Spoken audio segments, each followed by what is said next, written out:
Ką, sveiki, su jumis yra Welcome ir tai yra priverstinė nauja mano pamoka. Taigi, šiandien pamokysiu, kaip sukurti šitokį tekstą, tai yra suskilusi tekstą. Taigi, pradžiame, atidarome savo Photoshopą. Primenu, kad mano mikrofonas yra sugedęs ir labai čiška ir dėl to labai atsiprašau, kai reikės naujo nusipirkti, kai atsiras lėšų į tam tikrą mikrofoną. Taigi, taip, atsidarome naują failą, 500x500, tai standartą atsidarom, nusispalvinam į, tarkim, šitokią spalvą, tai yra 4B, 3, 4, 1B. Atsidarome naują layerį ir čia užmetame tekstą. Tarkim,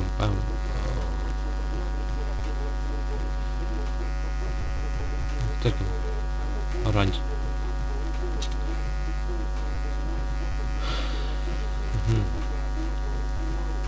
Dabar dešinę pelės mygtuką į Rasterize Type ir gauname štai tokį ne tekstūrą, o paprastą kaip ir layerį. Tada spaudžiame čia dešinę pelės mygtuką ir Polygon Lasso Tools arba tiesiog L raidę du kartus paspaudžiame ir gerai. Taigi dabar pažymėjome būtinai šitą ir Polygon Lasso Tool. Vedžiojame šitaip va. Vedžiojame. Ir tai turi gauti kaip bortas jums apgaugai. Ir dabar spaudžiame šitas radiklėlės. Ir galime į dešinę pusę einame, kad gausi maždaug tikrai skilimo tekstas.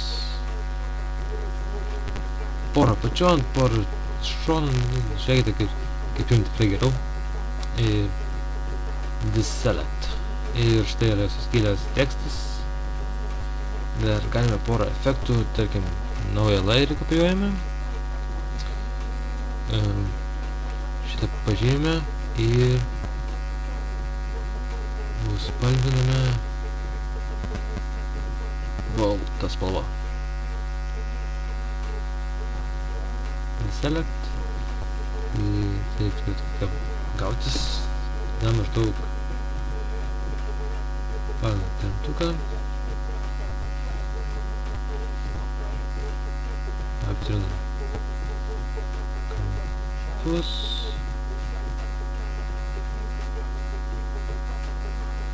aptrinam gautųsi ir dedame overlay ir gaunasi štai toks dalykėlis. Taigi, kaip pamoka ir baigta.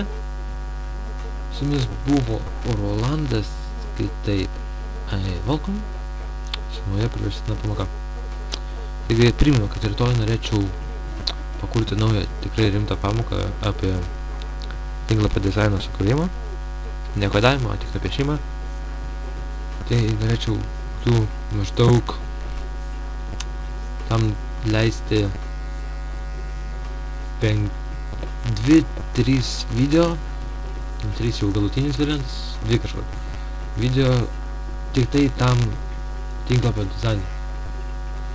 Tai dėkui, kad žiūrėjote video, primenu, su jumis buvo Welcome. Ir pamoka buvo kurta specialiai Graphy LT tinklapiui. Užsukite ir išmokite ką nors naujo. Taipogi atsiprašau dėl mikrofono. Iki.